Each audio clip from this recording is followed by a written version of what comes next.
Class 10th के आज हम फिर से सब्जेक्टिव पहले वीडियो में हम 1 से 20 तक के पूरा सब्जेक्टिव डाल दिए थे। आज और उससे आगे भी आई जो भी ऑब्जेक्टिव बचा हुआ है आज इस वीडियो में हम पूरा कंप्लीट करने वाले हैं।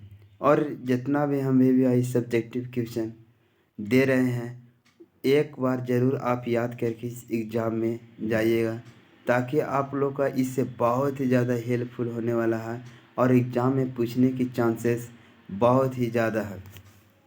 देखिए 20 के बाद 21 नंबर का क्वेश्चन था। 21 नंबर क्वेश्चन था, ब्रिटेन वुड्स सम्मेलन का मुख्य उद्देश्य क्या था। देखिए इसका उद्देश्य था कि 1944 में अमेरिकी की ब्रिटेन वुड्स नामक स्थान पर एक सम्मेलन हुआ था। 1944 में अमेरिका के ब्रिटेन वुड्स नामक स्थान पर एक सम्मेलन हुआ था जिसमें अंतर्राष्ट्रीय मुद्रा कोष और विश्व बैंक की स्थापना की गई थी। 1944 में अमेरिका के ब्रिटेन वुड्स नामक स्थान पर एक सम्मेलन हुआ था जिसमें अंतर्राष्ट्रीय मुद्रा कोष और विश्व बैंक की स्थापना की गई थी। ब्रिटेन वुड्स सम्मेलन का मुख्य उद्देश्य था ब्रिटेन वुड्स सम्मेलन का मुख्य उद्देश्य था कि औद्योगिक विश्व में आर्थिक स्थिरता एवं पूर्ण रोजगार बनाए रखना। इसका मुख्य उद्देश्य था कि औद्योगिक जो विश्व है उसमें आर्थिक स्थिरता मतलब आर्थिक स्थिति उसे स्थिर रखना और पूर्ण रोजगार रखा जाना चाहिए। इसी का इसका उद्देश्य था। अगला नंबर क्वेश्चन है, भूमंडलीकरण में अंतर्राष्ट्रीय कंपनियों के योगदान को स्पष्ट करें। तो कह रहा है इसमें भूमंडलीय कह रहा एक से अधिक देशों में कार्य करने वाली कंपनी को बहुराष्ट्रीय कंपनी कहा था।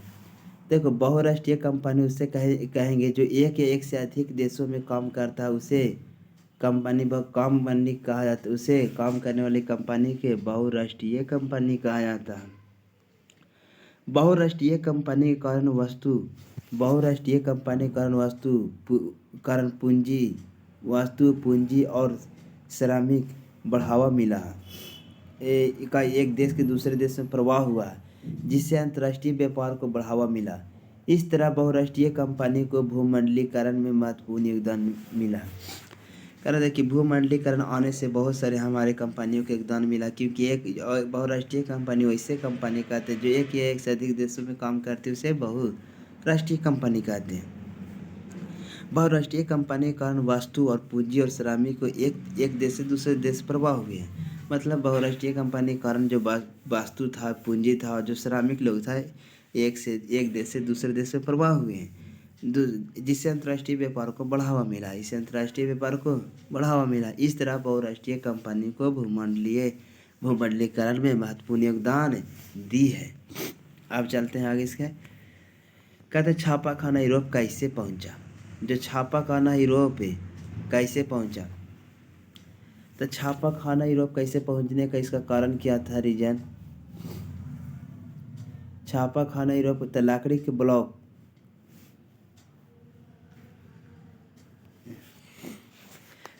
लकड़ी के ब्लॉक द्वारा होने वाली मुद्रण कला रेशम मार्ग से व्यापारियों द्वारा यूरोप पहुंचाया जाता था। रोमन मिशनरी एवं मार्को पोलो द्वारा ब्लॉक प्रिंटिंग के नमूने यूरोप पहुंचे। कला लकड़ी के ब्लॉक द्वारा होने वाली मुद्रण कला रेशम मार्ग से व्यापारियों द्वारा यूरोप पहुंचा और रोमन मिशनरी एवं मार्को पोलो द्वारा ब्लॉक प्रिंटिंग के नमूने यूरोप पहुंचे थे।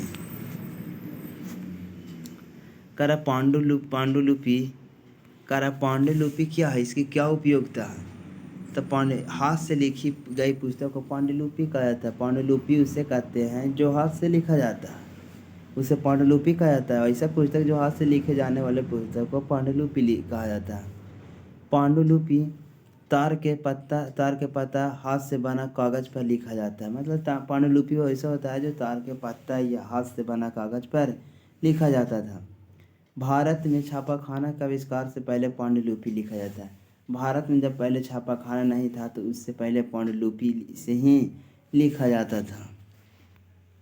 अगला नंबर क्वेश्चन है, संसाधन को परिभाषित कीजिए।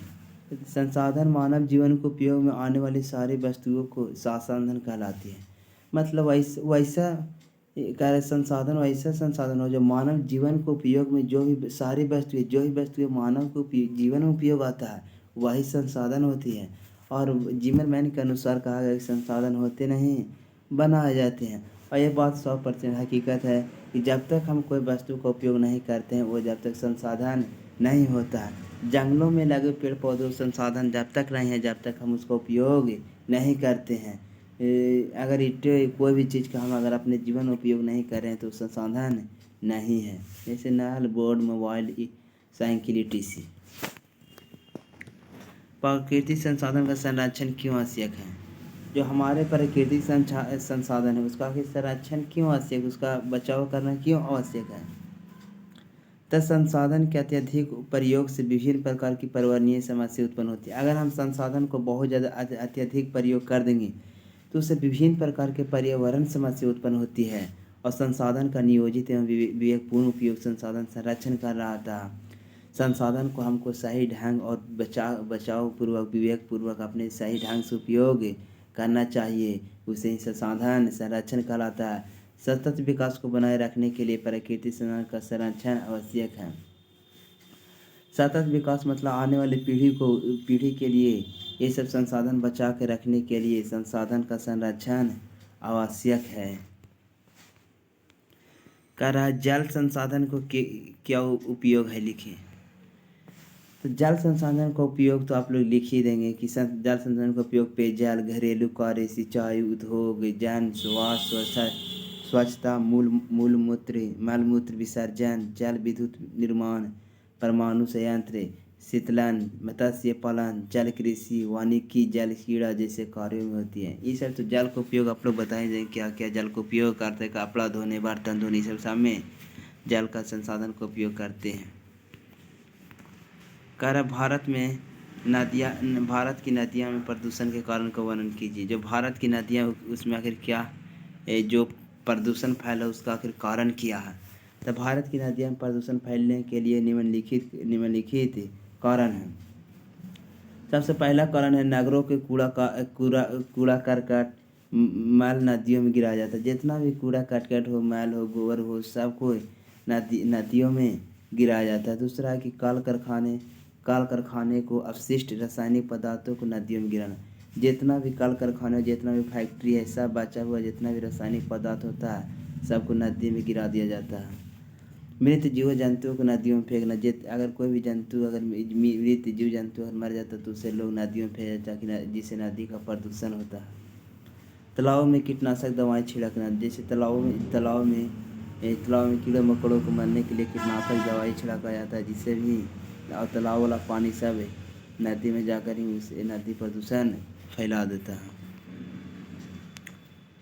कह रहा है चिपको आंदोलन क्या है? चिपको आंदोलन क्या है? चिपको आंदोलन की शुरुआत वर्तमान उत्तराखंड के टिहरी गढ़वाल जिला से हुआ था। चिपको आंदोलन का शुरुआत वर्तमान उत्तराखंड के टिहरी गढ़वाल जिला से हुआ था। इस आंदोलन का स्थानीय लोग पेड़ से चिपक कर पेड़ काटने का विरोध करते हैं। इसमें यही था कि पेड़ लोग अंग्रेज लोग काट रहे थे, पेड़ से चिपक कर पेड़ काटने का विरोध करते थे, जिससे चिपको आंदोलन का प्रेरणा चिपको आंदोलन का प्रेरणा सुंदरलाल बहुगुणा के नेतृत्व में हुआ था। खनिज का संरक्षण एवं प्रबंधन सब क्या समझते हैं? खनिज के संरक्षण खनिज का विवेकपूर्ण उपयोगी ही खनिज संरक्षण कहलाता है। खनिजों का विवेकपूर्ण उपयोग करते हैं तो उसी खनिज संरक्षण कहलाता है। खनिज पर नियंत्रण के अलावा उनके विकल्पों का खोजना, खनिजों के अपशिष्ट पदार्थ का बुद्धिमापूर्वक उपयोग, पारिस्थितिकी पर पड़ने वाले कुप्रभाव का नियंत्रण, खनिज निर्माण के लिए चक्रीय पद्धति को अपनाना खनिज प्रबंधन कहलाता है। मतलब खनिज पर जितना भी उपयोगी खनिज संरक्षण कहलाता है। खनिज पर नियंत्रण, जितना भी खनिज तत्व है सभी पर नियंत्रण और खोज करना और खनिजों को अपने बुद्धिपूर्वक उसका उपयोग करना, पारिस्थितिकी पर कोई पड़ने वाले कुप्रभाव पर नियंत्रण करना ही खनिज को संरक्षण कहलाता है। गोंडवाना समूह के कोयला क्षेत्र के नाम लिखिए। जितना गोंडवाना समूह के कोयला क्षेत्र कौन कौन है? तो गोंडवाना समूह के कोयला क्षेत्र मुख्यतः 4 नदी घाटी में पाए जाते हैं। जो गोंडवाना समूह के कोयला क्षेत्र है मुख्यतः 4 नदी घाटी में पाए जाते हैं। दामोदर, सोन, महानदी और वर्धा गोदावरी घाटी में ही गोंडवाना समय के कोयले पाए जाते हैं। अगला नंबर क्वेश्चन है, पेट्रोलियम से किन किन वस्तुओं का निर्माण होता है। पेट्रोलियम जो है पेट्रोल, उससे किन किन वस्तुओं का निर्माण होता है। तो पेट्रोलियम से गैसोलीन, डीजल, किरासन तेल, स्नेह, कीटनाशक, दवाएं, पेट्रोल, साबुन, कृत्रिम पेशा, प्लास्टिक आदि का निर्माण होता है।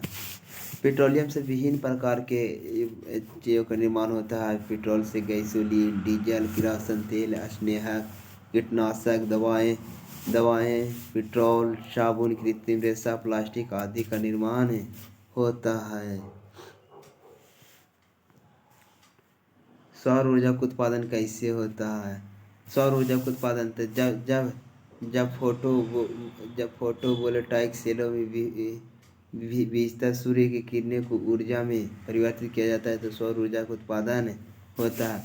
कारण जब फोटोवोल्टाइक सेलों में विकसित सूर्य की किरणें को ऊर्जा में परिवर्तित किया जाता है तो सौर ऊर्जा उत्पादन होता है।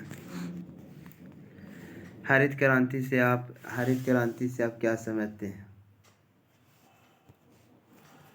हरित क्रांति से आप क्या समझते हैं। 1967 से 68 उन्नत किस्म के बीच हरित क्रांति जब आया था जिसमें सबसे ज़्यादा गेहूँ रबी फसल को प्रभावित किया था वो पंजाब और हरियाणा जैसे क्षेत्र में। तो वही कह रहा था हरित क्रांति 1967 से 68 में आया था। कब आया था 1967 से 68। उन्नत किस्म के बीज, सिंचाई के साधन, रासायनिक खाद, कीटनाशक दवा आदि का उपयोग कर कृषि क्षेत्र में उत्पादन में अत्यधिक वृद्धि हुआ था। मतलब जब हरित क्रांति आया था तब बहुत ज़्यादा वृद्धि हुआ था जिसे हरित क्रांति कहा जाता है।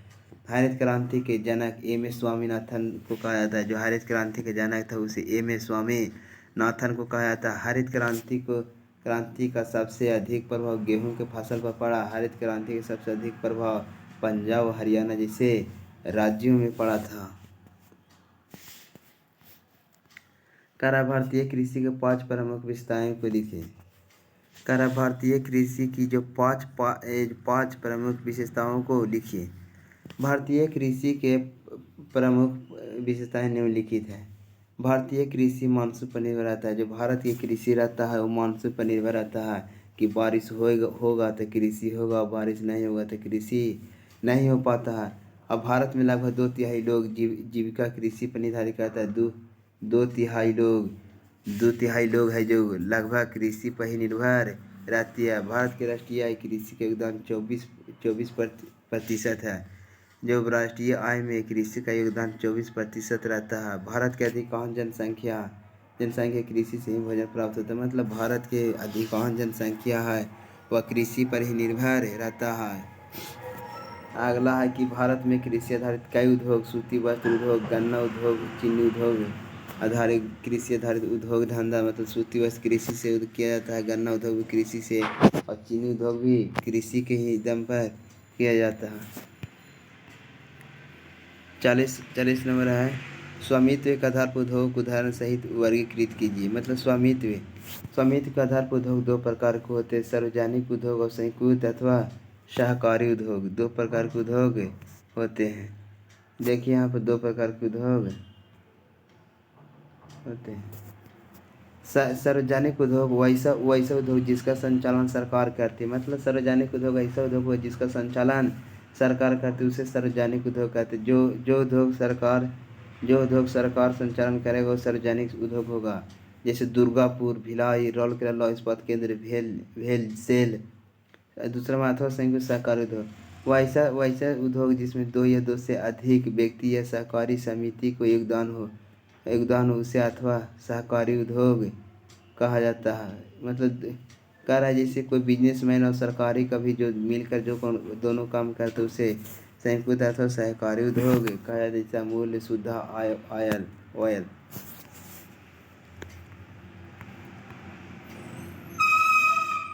कह रहा है कि वायु परिवहन के प्रमुख विशेषताओं को लिखिए। जो वायु परिवहन है उसका क्या क्या विशेषता है। तो वायु परिवहन के प्रमुख विशेषता निम्नलिखित है। वायु परिवहन का सबसे तीव्र, आधुनिक और महंगा साधन है। मतलब वायु परिवहन है जो सबसे तीव्र, मतलब सबसे तेज चलता है, आधुनिक है, मतलब नया युग का है और महंगा साधन है। ये महंगा साधन है। दूसरा वायु परिवहन से लंबी दूरी की यात्रा कम समय में हो जाती है। मतलब वायु परिवहन से अगर जहाज वगैरह सबसे हम जाते हैं, हेलीकॉप्टर और एरोप्लेन सब से जाते हैं, तो बहुत ज़्यादा लंबी दूरी कम समय में तय हो जाती है। और तीसरा है कि वायु परिवहन के लिए कोई मार्ग बनाने का ज़रूरत नहीं होता। वायु परिवहन सिर्फ वायु में चलता है, आसमान में चलता है, इसीलिए कोई इसमें कोई परिवहन बनाने के लिए ज़रूरत नहीं होता है। कह रहा है समोच्च रेखा से आप क्या समझते हैं?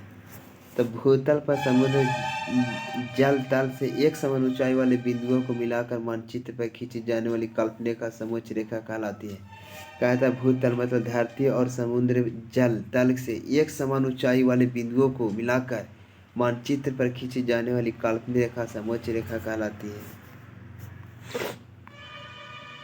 अब कह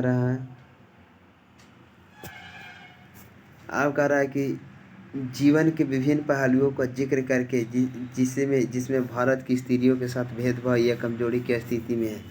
मतलब उस पहलू का जिक्र है जिसमें भारत के महिलाओं स्त्री कमजोर या भेदभाव उसको किया जाता है। तो महिलाओं के साथ भेदभाव के उदाहरण, महिलाओं को घर के अंदर काम करवाना, मतलब महिलाओं को घर के बाहर नहीं जाने देते, उसके घर के ही अंदर काम करवाते हैं। महिलाओं को साक्षरता दर कम होना, महिलाओं को साक्षरता मतलब पढ़ा लिखल काम, उसे पढ़ाया कम जाता है, उसका साक्षरता दर कम होता है। तीसरा, महिलाओं को पुरुष की तुलना में कम वेतन देना। महिलाओं काम सेम ही करते, बाकी पुरुष की तुलना में उसका वेतन कम दिया जाता था। लड़की को जन्म देने से पहले हत्या कर देना, मतलब अगर लड़की को जन्म हो रहा है तो उससे पहले क्या कर देते थे लोग? हत्या करवा देते हैं। लिंगानुपात कम होना, मतलब लड़का का संख्या ज़्यादा होना और लड़कियों का जनसंख्या कम होना। राजनीतिक महिलाओं को कम भागीदारी, राजनीतिक में महिलाओं को कम भागीदारी मिला है और पुरुषों को ज़्यादा भागीदारी मिला है। कह रहा है अगला नंबर क्वेश्चन, भारत की विधायिका में महिलाओं के प्रतिनिधित्व को स्थापित किया है। करा के भारत की विधायकों में, तो भारत की मंत्रियों महिलाओं का क्या प्रतिनिधित्व है? तो भारत की विधायकों महिलाओं प्रतिनिधित्व की स्थिति बहुत कम है, मतलब बहुत ही कम। इसको राजनीतिक में लाया गया। भारत के 15वीं लोकसभा महिला प्रतिनिधि की संख्या मात्र 59 थी। सोचो, 543 में महिलाओं की संख्या मात्र 59 थी। अब भारत में लोकसभा महिला प्रतिनिधि की संख्या कुल संख्या की 11% भी कम है। मतलब 100% में 89% सिर्फ पुरुष रहते हैं और 11% से भी कम महिलाओं की संख्या है।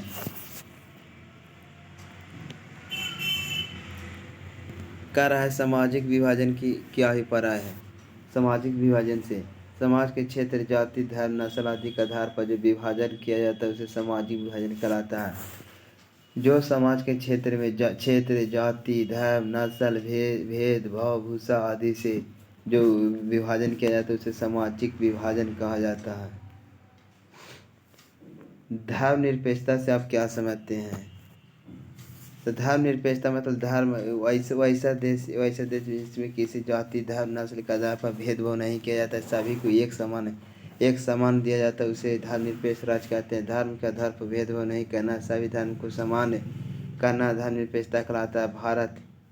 भारत धर्मनिरपेक्ष राज्य है। भारत में कोई जाति कोई भेदभाव नहीं किया जाता है। भारत धर्मनिरपेक्ष राज्य है। धर्मनिरपेक्ष।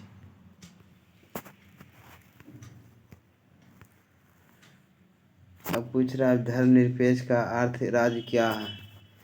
धर्मनिरपेक्ष राज्य क्या है? तो धर्म के आधार पर भेदभाव नहीं करने वाला और सभी धर्मों को एक समान मानने वाला राज्य धर्मनिरपेक्ष राज्य कहलाता है। मतलब जहाँ सभी को एक धर्म का मान्यता दिया जाता है उसे धर्मनिरपेक्ष राज्य कहा जाता है। सत्ता की साझेदारी लोकतंत्र में क्या महत्व रखती है? जो सत्ता का साझेदारी उसे लोकतंत्र में क्या महत्व रखती है? तो सत्ता की साझेदारी लोकतंत्र में काफ़ी महत्व रखती है। सत्ता की साझेदारी में समाज के सभी वर्ग के लोगों सरकार में हिस्सेदारी दिया जाता है। इसमें विभिन्न समूहों एवं विचारों को उचित सम्मान दिया जाता है। इसे विभिन्न सामाजिक समूहों के बीच टकराव की संभावना कम होता है। सत्ता के साझेदारी में लोकतंत्र में क्या होता है कि सभी प्रकार के सभी नस्ल, धर्म, जाति, धर्म को एक समान दर्जा दिया जाता है, सबको हिस्सा दिया जाता है, जिससे उसके बीच में टकराव लोगों के बीच में टकराव काम होता है। और अगला नंबर प्रश्न कर रहा है कि सत्ता की हिस्सेदारी के अलग अलग तरीके क्या हैं। तो सत्ता की हिस्सेदारी के निम्नलिखित तरीके हैं।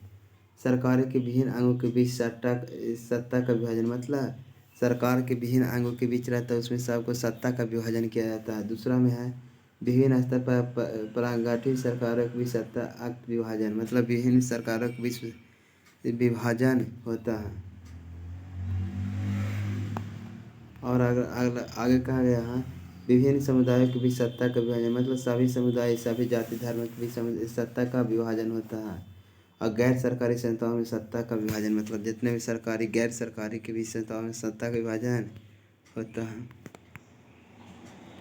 इस प्रकार हम इस और सब्जेक्ट और कुछ है, पूरा सब्जेक्टिव हम करा दिए हैं। अभी और कुछ एक वीडियो और इसके लिए सब्जेक्टिव के लिए लाएंगे जो पूरा उसमें कंप्लीट करा दिया जाएगा। मात्र 10-20 क्वेश्चन और है जो आप लोग के लिए हम लेकर आएंगे, और पूरी तरह इस वीडियो में उस वीडियो में आप लोग का VVI सब्जेक्टिव कंप्लीट कर दिया जाएगा।